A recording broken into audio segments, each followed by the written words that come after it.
Hi friends, మనం అయితే రాజస్థాన్కి వచ్చినాం. రాధ అయితే పతంగులు అయితే ఎగిరేస్తాడు. ఆ చెట్టు ఎవరిది? నాది. ఈ పతంగి కూడా నాది. దానికి వచ్చినందుకు ఎగరేసుకుంటా. సంక్రాంతి పండుగ మొత్తం రాజు ఇన్న తీస్తాడు. రాజారెడ్డి కదా అయితే చెట్టు నాది, దానికి వచ్చిన పతంగి కూడా నాదే కదా. నేను ఎగరేసుకుంటా. నాది నాదంటే ఎట్లా ఇవ్వాలి రేపు? మీకాయలు వచ్చిందా అయితే ఏడుస్తుండు. గో అడుక్కుంటే మీ డాడీ ఇంకా 10 రూపాయలు అడుక్కో. అడుక్కుంటే మీ డాడీ ఇంకా 10 రూపాయలు అడుక్కోండి. పతంగి కొనుక్కో మనదే ఇక.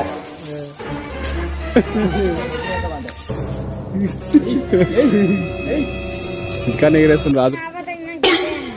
దొరికింది కదా, 200 రూపాయలు ఇస్తావా లేదా? చెట్టుకు నాకు కలిగింది ఆ పతంగి నా జాంకాయ చెట్టు ఎవరిది? నాది. ఆ చెట్టుకున్న పతంగి కూడా నాదే. ఇది ఎట్లయితుంది?